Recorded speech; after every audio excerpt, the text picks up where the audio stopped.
예, 오늘 말씀, 우리가 지난주 말씀을 이렇게 한번 생각을 해보시면 지난주 말씀을 통해서 우리 하나님께서는 인간의 공과 공과를 묻지 않으시고 사람을 공평하게 대하시는 참으로 은혜로우신 분이다 하는 것을 우리가 봤습니다. 하나님의 절대적인 은혜죠. 우리는 보통 사람을 능력과 성과로 판단을 합니다. 그러나 하나님께서는 존재 그 자체를 소중히 여겨주십니다. 그래서 우리 하나님께서는 이른 아침 6시부터 와서 일한 사람이나 그리고 끝에 와서 1시간밖에 일하지 않은 사람이나 다 똑같이 한 달란트를 줬어요. 하루 일당이 한 달란트이기 때문에 아침부터 온 사람이 한 달란트 받은 것도 정상이고, 그리고 1시간밖에 일하지 않은 사람에게 한 달란트 주신 것이 바로 하나님 아버지의 뜻이다, 내 뜻이다, 그렇게 말씀을 하셨습니다. 바로 하나님의 전적인 은혜입니다. 근데 오늘 또 성서 일과 중에 마태복음 본문은 사실 더 충격적인 이야기입니다.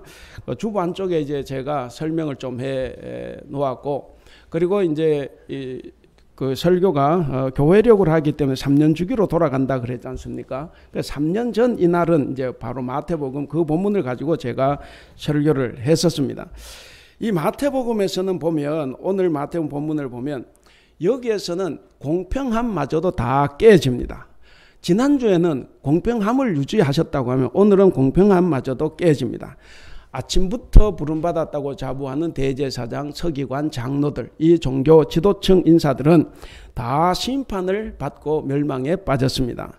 근데 그들로부터 사람 취급도 받지 못했고 늘 손가락질만 당하는 세리와 창녀들이 천국에 들어갑니다. 오늘 우리가 읽은 구약 에스겔 본문은 바로 이것을 확실히 증명하는 이야기입니다. 결국 하나님 앞에서는 어떠냐 하면, 하나님 앞에서는 각자의 일은 각자가 책임지는 거예요. 각자가 책임지기 때문에 하나님은 계명을 지키는 사람들에게는 생명을 주시지만 계명을 지키지 않는 사람들에게는 용서가 없다 하는 것을 설명을 해주는 이야기입니다. 지금 이스라엘 상태는 바벨론 포로지에서 지금 포로 생활하고 있는 거예요. 왜냐하면 제가 몇 달 전에 에스겔 보면 설교할 때 말씀을 드렸었는데, 에스겔은 포로지에서, 바벨론 포로지에서 소명을 받고 활동을 한 유일한 예언자입니다. 그렇기 때문에 지금 포로민들과 같이 있는 거예요. 그러니까 이스라엘은 자신들이 겪는 이 포로의 고통이 연대 책임을 토대로 한 하나님의 정의의 결과라고 생각을 했어요.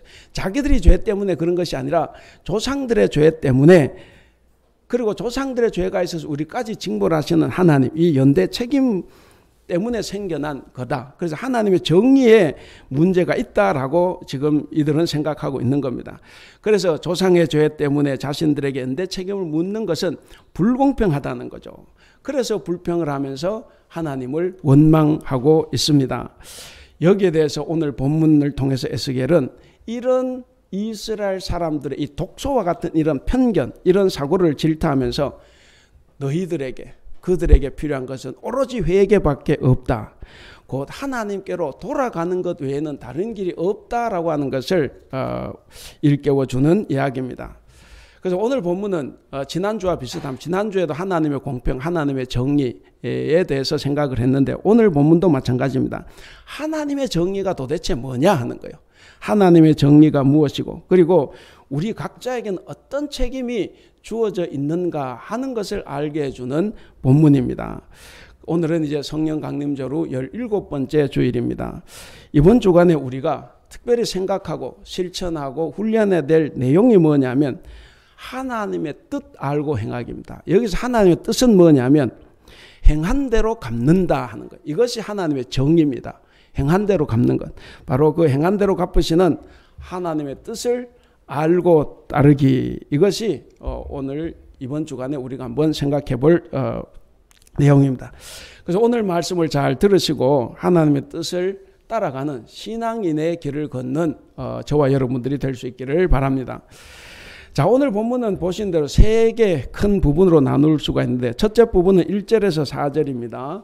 그리고 두 번째 부분은 25절에서 29절까지예요. 그리고 나머지 부분이 세 번째 부분입니다. 자, 첫 번째 부분에서는 이 연대 책임의 논리를 내세우면서 자포자기하고 있는 이 이스라엘 백성들에게 하나님은 개인이든 공동체든 관계없이 행한 대로 갚는다 하는 것을 가르쳐 줍니다. 그 다음 두 번째 부분에서는 지금 이스라엘 포로민들은 하나님의 길은 공평하지 않다. 조상들의 죄 때문에 자기를 고통스럽게 하니까 이 하나님의 길이 공평치 않다고 불평하는 백성들을 하나님께서 반박하십니다. 하나님께서 반박하시면서 자신의 심판은 의롭다 하는 것을 말해 줍니다. 그리고 마지막 셋째 부분은 결론 부분이라고 볼 수가 있습니다. 결론은 뭐냐? 과거의 죄에 연연해하지 말고 또 그것 때문에 좌절하지도 말고 중요한 것은 지금 회개하고 생명을 얻으라 라는 이야기입니다. 오늘 말씀은 이렇게 순서대로 전하도록 하겠습니다. 말씀을 전할 때 여러분 꼭 이 말씀을 잘 깨달아 알게 하신 하나님의 은혜가 여러분들께 있기를 바랍니다. 자, 먼저 1절 4절 첫 번째 부분입니다. 자기들의 죄를 남 탓이나 조상들 탓으로 돌리지 말아야 한다 하는 것을 우리가 생각을 할 수가 있습니다. 당시 유대 포로민들 사이에서 이 연대 책임 때문에, 그러니까 조상들 죄 때문에 자기들이 이렇게 됐다고 하면서 속담이 하나 있습니다. 우리 2절 같이 읽겠습니다. 2절 시작. 너희가 이스라엘 땅에 관한 속담에 이르기를 아버지가 신포도를 먹었으므로 그의 아들의 이가 시다고 하면 어찌 됨이냐. 예. 자, 신포도 죄입니다. 그 아버지가 죄를 지었기 때문에 아들의 이도 시다. 그 아들도 이제 죄를 유전받았다 하는 거예요. 유전받았다. 과거에 이런 게 바탕을 둔 책이 있었죠. 가게 흐르는 저주를 끊으라. 여러분 그건 다 가짜예요. 그런 거 없어요. 가게 흐르는 저주 없습니다. 여기 바로 이 속담 뭐냐면 연대 책임과 관련된 속담입니다. 신포도는 죄를 상징합니다. 그러니까 유다 백성들은 지금 자신들이 당하고 있는 이 고통의 원인이 바로 자기들 때문이 아니라 자기들 조상 때문에 비롯되었다라고 조상들에게 책임을 전가하는 이야기예요. 그렇게 조상 탓으로 돌리면서 하나님을 원망하고 있는 것이 지금 이 속담의 이야기입니다. 대체로 그렇습니다. 뭐 저도 많이 그랬습니다. 보통 죄 지은 사람들은 남 탓합니다. 여러분들 그 자녀도 불러놓고 동생 혼내면 아야 그 오빠가 그래서 언니가 그래 자꾸 이렇게 하죠. 왜냐하면 혼나니까 겁나니까. 그래서 누구에게 자꾸 덮어 씌우는 거죠. 당장에 주어지는 징계나 벌을 피하기 위해서 자신의 죄를 회피하는 것이 어떻게 보면 사람들에게 잘 일어납니다. 이거는 태초의 인간 에덴 동산에서 아담과 하와도 그랬습니다. 이런 태도를 가진 이스라엘에게 하나님의 태도는 굉장히 완강합니다. 아주 단호하였습니다. 3절을 같이 읽겠습니다. 3절 시작. 주 여호와의 말씀이니라. 내가 나의 삶을 두고 맹세하노니 너희가 이스라엘 가운데에서 다시는 이 속담을 쓰지 못하게 되리라. 그러니까 이 속담이 잘못됐다는 거죠. 다시는 이 속담 너희 입에 담지도 못하게 하겠다라고 지금 말씀하고 있습니다. 그러니까 뭐냐면 자신들이 지은 죄를 인정하지 않고 남에게 책임을 전가하는 여기에 대해서 하나님은 절대로 용납하지 않겠다 하는 말씀입니다. 그럼 뭡니까? 이제 이스라엘 포로민들은 징벌의 원인을 조상이나 남이나 하나님께로부터 찾는 그런 그릇된 생각을 버리고 자기들 삶에서 찾으라, 너에게서 찾으라 하는 것을 우리가 알 수가 있습니다. 그러니까 하나님께서는 아버지 때문에 아들에게, 아들 때문에 아버지에게 죄를 묻지 않으신다 하는 겁니다. 각자가 자기 짐을 져야 한다 하는 것을 말씀하고 있습니다.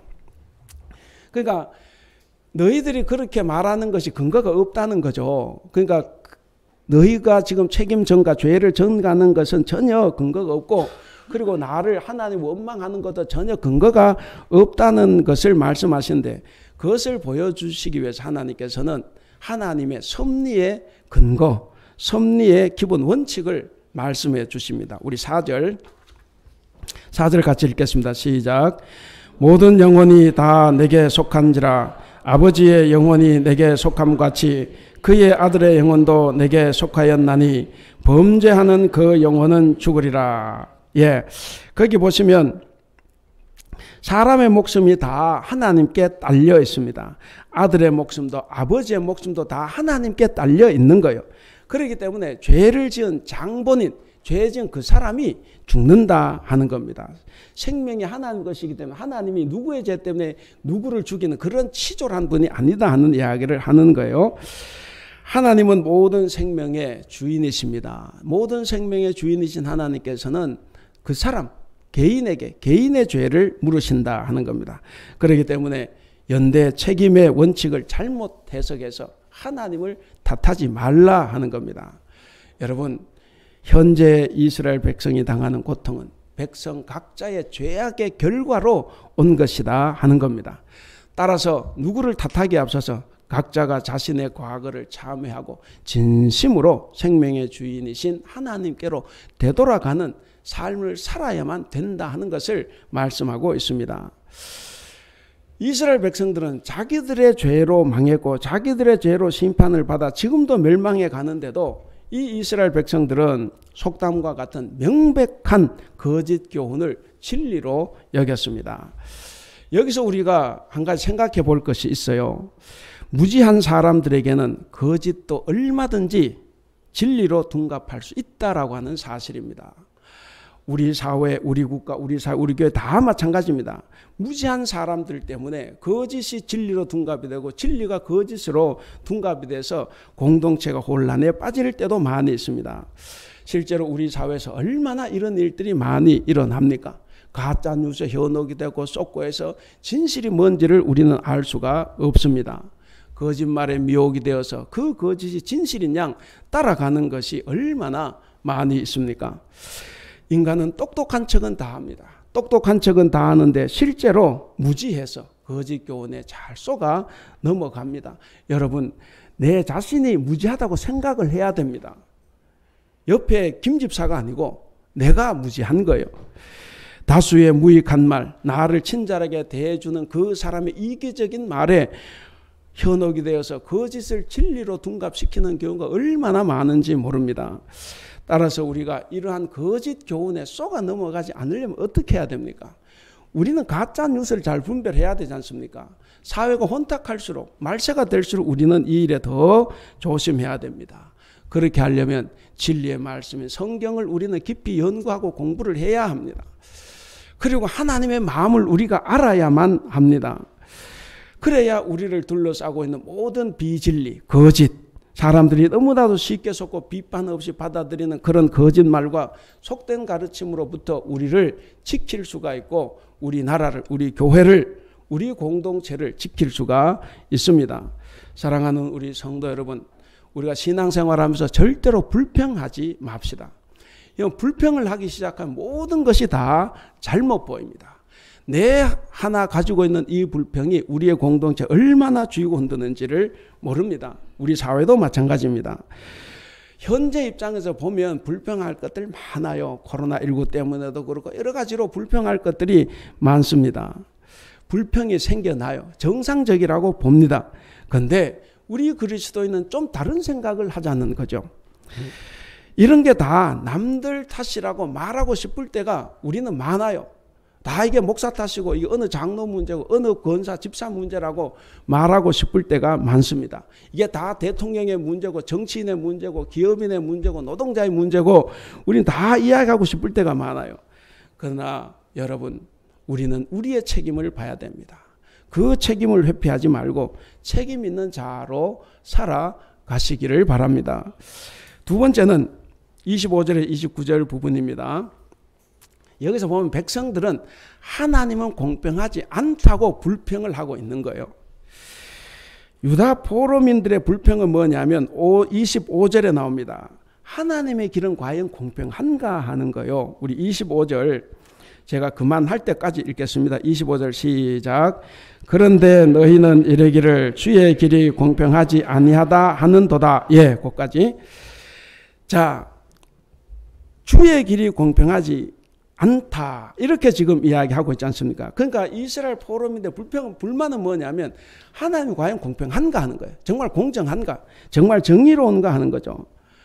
이런 질문의 배경에는 뭐가 있냐면 하나님이 공평하지 않으니까 우리가 공평을 정해서 하나님께 주는 거예요.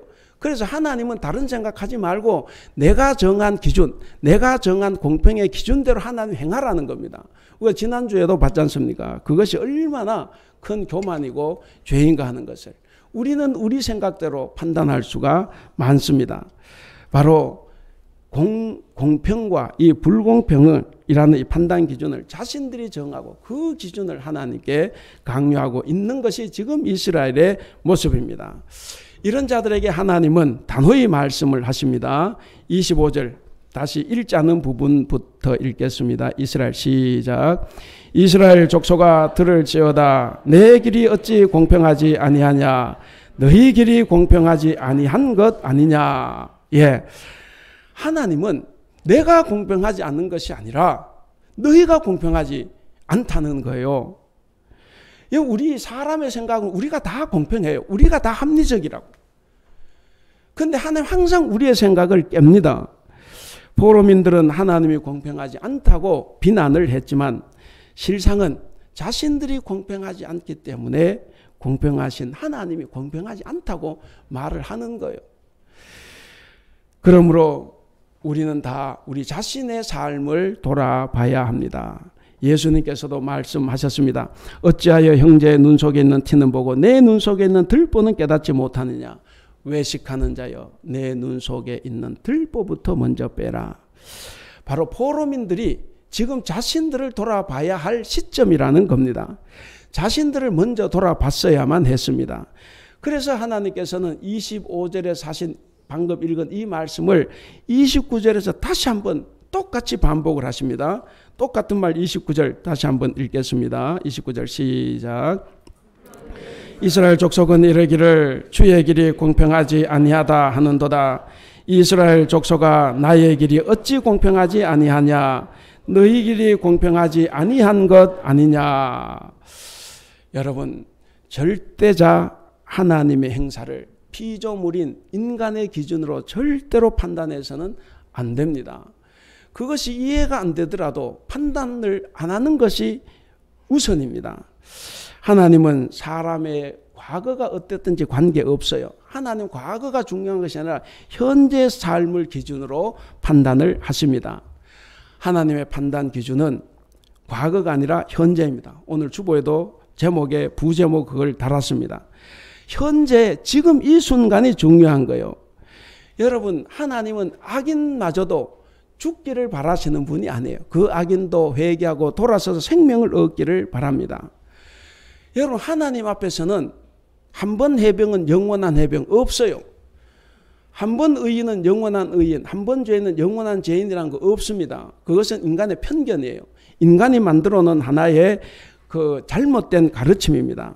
바로 이런 편견이 사람을 자만과 타성에 젖게 하고 결국 교만에 빠지게 했습니다. 나는 신앙의 뼈대가 있는 가문에서 자랐어요. 저도 5대째 신앙의 가문에서 자랐고 지금 제가 우리 아버지도 목사고 저도 목사예요. 그래서 나는 죄 짓지 않는다. 그런 게 어디 있습니까? 그런 것도 없어요. 누구든 다 죄를 지을 수 있고 잘못할 수 있습니다. 그러나 하나님은 어느 누구든 죽기를 바라지 않습니다. 회개하고 돌아와서 살기를 바라시는 분입니다. 아무리 악인이라고 해도 하나님께서는 그 사람이 돌아서서 공정과 정의를 실천한다고 하면 하나님께서는 그를 의인으로 평가하시고 그에게 새로운 삶을 허락해 주십니다. 또한 아무리 의인이라고 해도 지금 불의를 행하면 그는 죄인으로 평가받고 그 죄 때문에 죽을 수밖에 없습니다. 무엇을 말씀합니까? 바로 이것은 우리가 매 순간순간 성실하게 하나님의 뜻을 실천하며 살아야 한다 하는 것을 말씀하고 있습니다. 여기서 우리가 얻을 수 있는 교훈이 하나 있습니다. 그 교훈은 뭐냐면 바로 모든 판단 기준은 하나님께 있다 하는 거예요. 여러분, 모든 판단 기준은 하나님께 있는데 우리가 이 성경을 모르면 우리는 판단 기준이 없는 거예요. 교회를 다니면서 뭘로 판단을 합니까? 다 내 생각으로, 세상의 논리로, 뉴스에서, 신문에서 보여주는 것으로 우리는 판단을 하게 되는 거예요. 왜? 그건 늘상 우리가 듣고 배우니까. 그런데 우리는 성경을 보지 않는 거예요. 여러분, 모든 판단 기준 다 하나님께 있습니다. 따라서 우리 중 어느 누구도 이에 대해서 원망하거나 불평할 수 없습니다. 도리어 하나님의 은혜와 자비에 감사해야 됩니다. 왜 그렇습니까? 나 같은 죄인도 회개하고 돌아서면 용서해 주시니까 과거를 묻지 않으시고, 그래서 우리에게는 감사밖에는 없습니다. 여러분, 절대로 우리는 우리의 판단 기준으로 하나님을 판단해서는 안 됩니다. 오직 우리는 하나님의 긍휼을 구하며 그분의 의로우심을 인정하고 그 의로우심에 부합하는 삶을 살아가야만 합니다. 우리는 이 사실을 명심해야 합니다. 마지막 세 번째 부분입니다. 30절, 32절. 여기서는 개인의 운명은 개인의 행동에 달렸다 하는 거예요. 개인의 운명은 개인의 행동에 달렸기 때문에 악을 버리고 돌이켜야만이 산다 하는 것을 말씀하고 있습니다. 죄인에게 요구되는 자세가 뭐겠습니까? 바로 지금 이 순간 이 자리에서 죄를 자백하고 회개하는 거예요. 내가 내일 회개하는 것이 아닙니다. 하나님은 이스라엘 백성들에게 지은 죄를 지금 회개하라고 촉구하고 계십니다. 여러분, 구원에 이르는 길은 회개 외에는 다른 길이 없습니다. 그렇다면 회개가 뭡니까? 회개의 본질이 뭐겠습니까? 회개의 본질을 30절에서 이렇게 말을 합니다. 우리 30절 같이 읽겠습니다. 시작. 주 여호와의 말씀이니라. 이스라엘 족속아, 내가 너희 각 사람이 행한 대로 심판할지라. 너희는 돌이켜 회개하고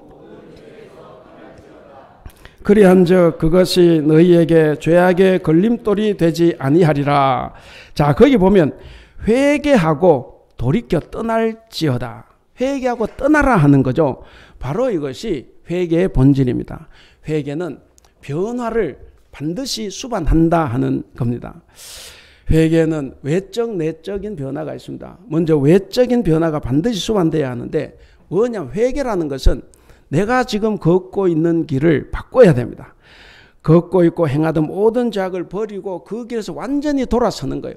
유턴하는 겁니다. 거짓말하던 사람은 거짓말을 그쳐야 됩니다. 도둑질하던 사람은 도둑질을 그쳐야 됩니다. 술, 담배를 하는 사람은 술, 담배를 그쳐야 돼요. 세례요한이 모두에게 회개를 촉구했습니다. 회개를 촉구하면서 말씀했어요. 회개에 합당한 열매를 맺으라. 여기서 회개에 합당한 열매가 뭐겠습니까? 바로 회개에 합당한 열매라는 것은 지금까지 행하던 모든 죄악을 다 버리라 하는 겁니다. 성경 우리가 잘 알죠. 삭개오가 나오는데 삭개오는 바로 이런 외적 변화의 대표적인 인물입니다. 예수님께서 그의 집에 들어가신다고 했습니다. 그때 삭개오가 누가복음 19장 8절에서 말을 합니다. 내 소유의 절반을 가난한 자들에게 주며 만일 누구의 것을 속여 빼앗은 일이 있으면 4배나 갚겠다, 이렇게 말을 합니다. 이것이 진정한 회개예요. 진정한 회개는 외적인 변화를 일으켜서 죄악의 길에서 떠나 전혀 새로운 삶을 살게 합니다. 또한 회개는 내적인 변화가 있습니다. 우리 31절 같이 한번 읽어볼까요? 31절 시작. 너희는 너희가 범한 모든 죄악을 버리고 마음과 영을 새롭게 할지어다. 이스라엘 족속아, 너희가 어찌하여 죽고자 하느냐. 모든 죄악을 버리고 내적인 변화, 마음과 영을 새롭게 하라 하는 겁니다. 그러니까 내적인 변화는 뭐냐면 내 마음과 영이 바뀌는 거예요. 사실 외적으로 변해도 내적으로는 변하지 않을 수도 있어요. 근데 내적인 것도 완전히 변화가 돼서 새로운 인격이 되라 하는 겁니다. 죄를 미워하고 선을 사랑하라라는 말씀입니다. 고린도후서 5장 17절을 보면 그런즉 누구든지 그리스도 안에 있으면 새로운 피조물이라. 이전 것은 지나갔으니 보라 새 것이 되었도다, 이렇게 말을 했습니다. 여기서 새로운 피조물이 뭐겠습니까? 바로 회개를 통해서 전혀 거듭난 새로운 인격이다 하는 겁니다. 그렇다면 오늘 본문에서 말하는 죄, 그러니까 무슨 죄 때문에 이스라엘이 망했는가 하는 거죠. 사실 이 부분은 오늘 4절부터 읽고 25절로 건너가는데 5절에서 24절까지 이제 그 부분이 나와요. 그들이 지은 죄가 뭐냐? 그 죄를 조금 보면 먼저 10절에서 13절을 보시면 두 가지 죄를 이야기합니다. 우상숭배 죄와 약한 이웃을 억압한 죄를 이야기합니다. 늘 하나님의 죄는 똑같아요. 우상숭배와 가난한 자, 약자를 억압하는 거예요. 우상숭배 죄라는 것은 뭐냐면 하나님 한 분만을 의지하지 않는 것, 뭔가 다른 것도 의지하고 싶은 것, 하나님 대신에 재물을 의지하려고 하는 것, 이것이 이제 우상숭배죄입니다.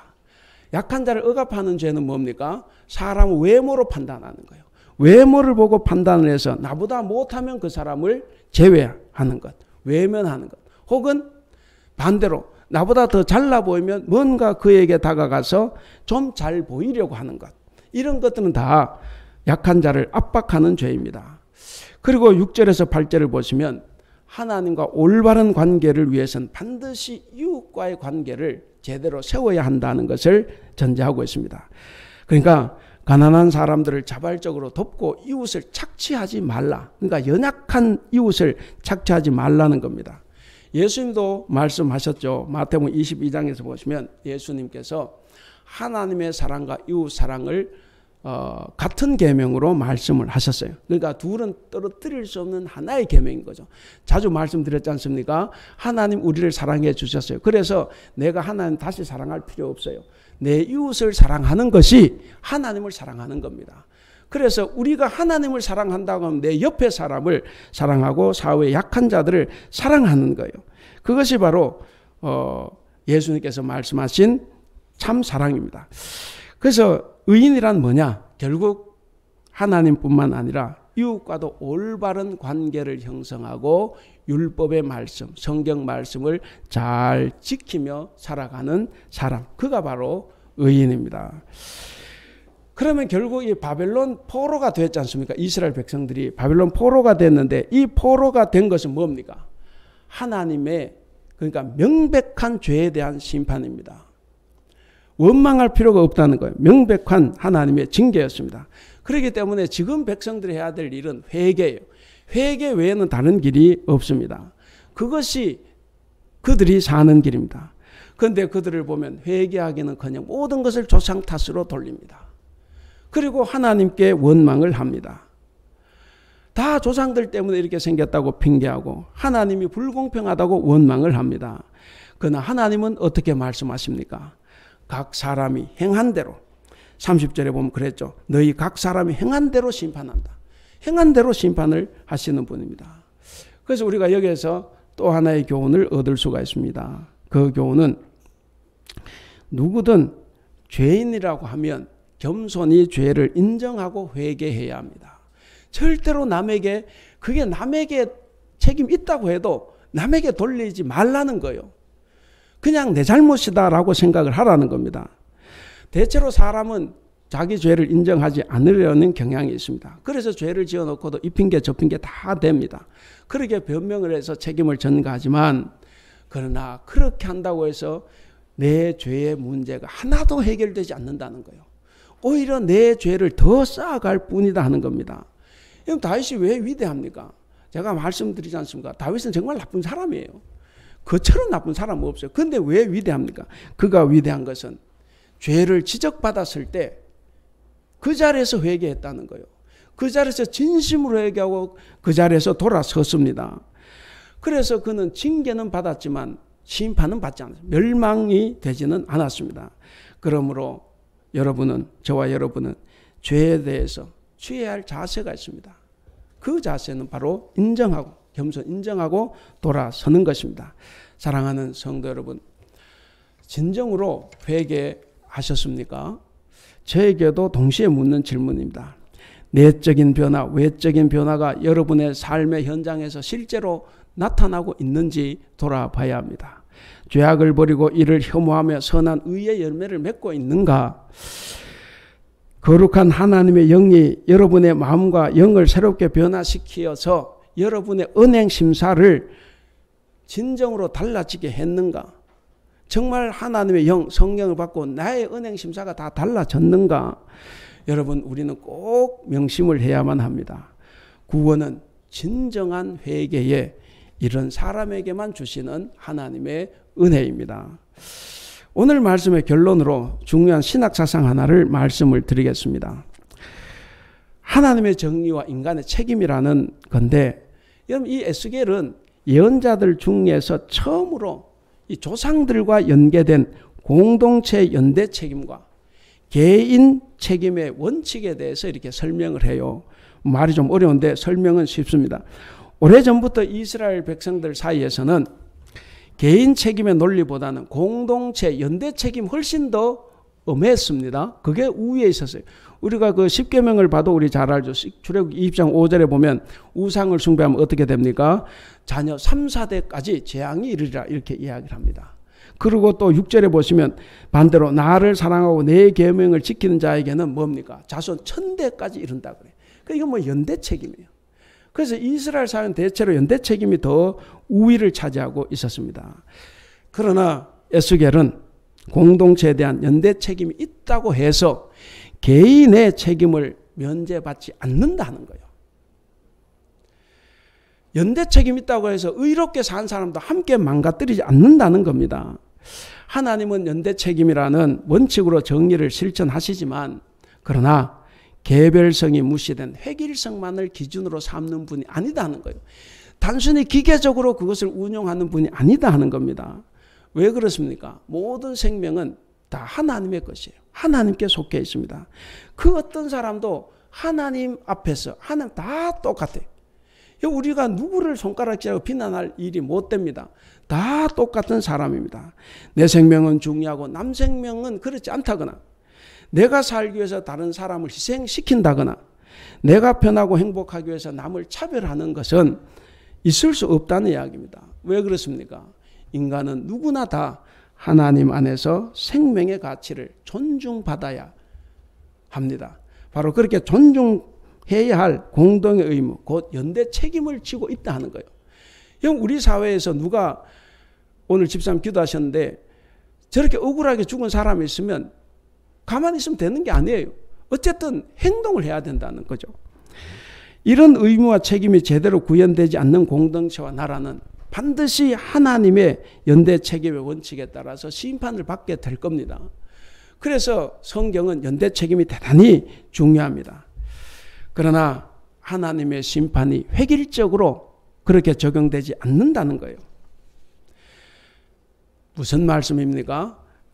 오늘 이 죄를 살펴본 것처럼 가난한 자의 생명과 소수자의 인권과 관련해서 하나님께서 주신 이 공동의 의무를 실현하기 위해서 노력하는 사람, 곧 의인은 그 삶을 인정받고 그에 부합하는 보상을 받는다 하는 겁니다.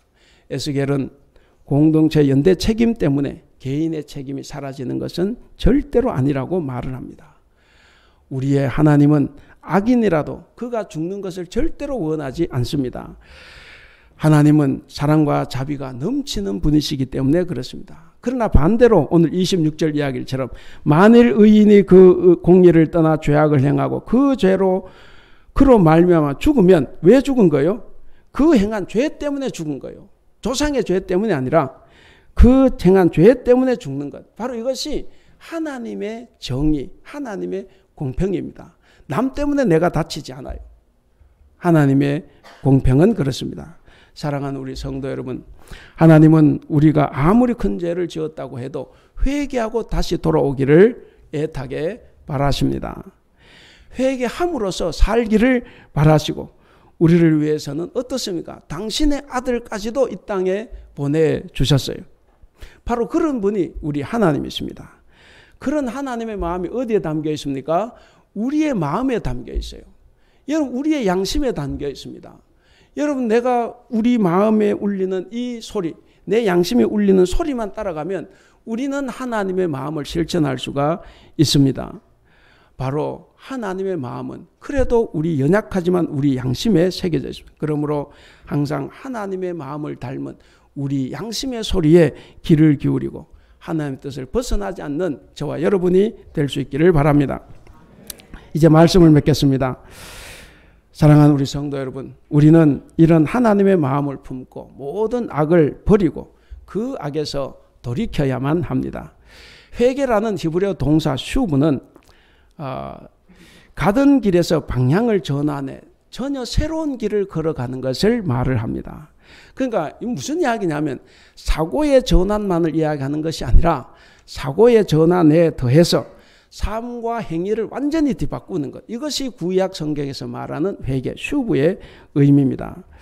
회개는 죄의 길에서 떠나서 방향을 바꾸어서 완전히 다른 길, 곧 하나님의 공평과 정의로 이웃을 사랑하는 하나님의 길을 걸어가는 것이 회개라는 말씀입니다. 오늘 제목이 뭡니까? 제목 같이 읽겠습니다. 시작. 그리스도인 개인의 책임을 지는 사람. 우리에게 중요한 것이 있습니다. 우리에게 오로지 중요한 것은 지금 겸손한 마음으로 남을 돌아보는 거예요. 남을 책잡기 위해서 돌아보는 것이 아니라 내가 책잡을 만한 사람도 사랑하는 마음으로 돌아보고 사는 것입니다. 그리고 자기의 잘못을 남 탓, 하나님 탓, 이웃 탓으로 돌리지 않고 회개하여 의롭게 살아가는 겁니다. 이것이 우리에게 지금 이 순간 중요한 것입니다. 사랑하는 우리 대북교회 성도 여러분, 그리고 오늘 또 가정에서 영상으로 예배하는 우리 성도 여러분, 이번 성령 강림절로 17번째 주간에는 가던 길을 돌이켜 포도원으로 들어간 둘째 아들 이야기가 오늘 마태복음 본문이라 그랬지 않습니까? 바로 그 둘째 아들, 아니요, 안 해요 하고 갔다가 돌이켜서 포도원으로 들어간 이 둘째 아들처럼 우리도 각 개인의 행위대로 심판하시는 하나님 뜻을 생각해서 가던 길을 멈춰야 됩니다. 가던 길을 멈추고 돌이켜 순종의 자리로 들어서는 저와 여러분들이 될 수 있기를 바랍니다. 그래야 해서 이번 한 주간도 새로운 삶을 허락하시는 하나님의 용서와 구원을 충만하게 경험하시는 여러분들이 되시기를 주님 이름으로 축원합니다. 기도하겠습니다. 거룩하신 우리 하나님 아버지, 오늘 말씀을 통하여 우리의 조상이나 우리의 환경이나 우리의 과거가 중요한 것이 아니라 지금 내가 하나님 앞에 어떤 모습으로 서 있느냐가 참으로 중요하다는 것을 깨달았습니다.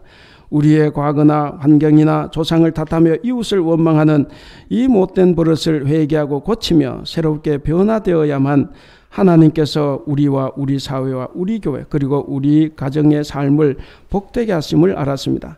비록 사회와 공동체의 잘못을 보고도 나만 거룩하면 된다는 공동체에 대한 연대 책임이 부족했던 우리들의 모습입니다.